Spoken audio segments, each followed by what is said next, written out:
അപ്പോൾ ഇത് നമ്മുടെ സ്നോവിക്കുട്ടിയുടെ ഫസ്റ്റ് ബാത്താണ്. അപ്പോൾ ഇന്നലെയാണ് നമ്മൾ ഇവളെ മേടിച്ചത്. അപ്പോൾ ഇന്ന് നമ്മളൊന്ന് കുളിപ്പിച്ചേക്കാന്ന് കരുതി അങ്ങനെ രണ്ടുപേരും തിയോനെ സ്നോവിനെ ഇന്ന് തന്നെ കുളിപ്പിച്ച് ഈ ഷാമ്പു തന്നെയാണ് യൂസ് ചെയ്യണത്. കഴിഞ്ഞ ദിവസം വീഡിയോ ഇട്ടിട്ട് കുറേ എൻക്വയറി വന്നു, കുറേ പേര് ആ ലിങ്കിൽ കയറി പർച്ചേസ് ചെയ്യുകയും ചെയ്തു. ആ വീഡിയോ കാണാത്തവരൊന്ന് ജസ്റ്റ് ഇതിന് മുമ്പത്തെ വീഡിയോ കണ്ടിട്ട് ലിങ്കിൽ കയറി നിങ്ങൾക്ക് വേണമെങ്കിൽ ഒന്ന് പർച്ചേസ് ചെയ്യുക. അപ്പോൾ നമ്മൾ നേരിയ ചൂടുവെള്ളത്തിലാണ് ഇവളെ കുളിപ്പിച്ചത്. പിന്നെ ഓൾറെഡി തണുപ്പുണ്ടായതുകൊണ്ട് ആൾക്ക് ചെറുതായിട്ടൊരു വിറവലൊക്കെ ഉണ്ടായിരുന്നു. അത് വേഗം കുളിപ്പിച്ചെടുക്കുകയാണ് ചെയ്തത്. അപ്പോൾ ആ ഷാമ്പു ഒന്ന് ജസ്റ്റ് ഒന്ന് വെള്ളത്തിൽ ഡൈല്യൂട്ട് ചെയ്തിട്ടാണ് നമ്മൾ അപ്ലൈ ചെയ്തത്. ഡയറക്റ്റ് അപ്ലൈ ചെയ്യാത്തത് ഇത്രയും കുഞ്ഞിതായതുകൊണ്ടാണ്. പിന്നെ കുളിപ്പിക്കാൻ തുടങ്ങിയപ്പോൾ ആൾ നല്ല സൈലൻ്റ് ആയിട്ടിരുന്നേച്ചു. പക്ഷേ അത് കഴിഞ്ഞപ്പോഴത്തേനും പയ്യെ പയ്യെ വയലൻ്റ് ആവാൻ തുടങ്ങി. ചിലപ്പോൾ വിറച്ചിട്ടായിരിക്കും, അറിയില്ല. അങ്ങനെ നമ്മൾ വേഗം കുളിപ്പിച്ചെടുക്കുകയാണ് ചെയ്തത്. അധികം നേരം വെച്ചില്ല.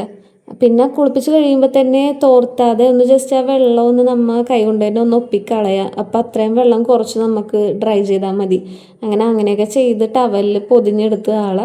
അപ്പം നമ്മൾ ഈ ഒരു ഡ്രയർ വെച്ചാണ് ഇവിടെ ഡ്രൈ ചെയ്യണത്. ഹീറ്റ് കുറവ് മോഡിലിട്ടാണ് നമ്മൾ ഡ്രൈ ചെയ്തത്. അപ്പം അങ്ങനെ അത് നോക്കി നമ്മുടെ തിയോയോ അവിടെ വന്ന് ഇപ്പുണ്ട്. കണ്ടില്ലേ എന്ത് സുന്ദരിയായി നോക്കിയ ആൾ. പിന്നെ നമ്മുടെ ഈ 2 പപ്പീസിനും യൂസ് ചെയ്യണ ഷാമ്പു, കോമ്പ്, പിന്നെ സെറം, പിന്നെ ഡ്രയർ, ഇതിൻ്റെയൊക്കെ ലിങ്ക് വേണ്ടവർ ജസ്റ്റ് ഒന്ന് ഫോളോ ചെയ്തിട്ട് ലിങ്ക് ഒന്ന് കമൻറ്റ് ഇട്ടാൽ മതി. അല്ലെങ്കിൽ ഡയറക്റ്റ് എനിക്ക് ഈ റീലൊന്ന് സെൻഡ് ചെയ്താൽ മതി. ഓട്ടോമാറ്റിക്കായിട്ട് നിങ്ങൾക്ക് ഇതിൻ്റെ ലിങ്ക് കിട്ടും. അപ്പോൾ വീഡിയോ എല്ലാവർക്കും ഇഷ്ടപ്പെട്ടെന്ന് വിചാരിക്കുന്നു.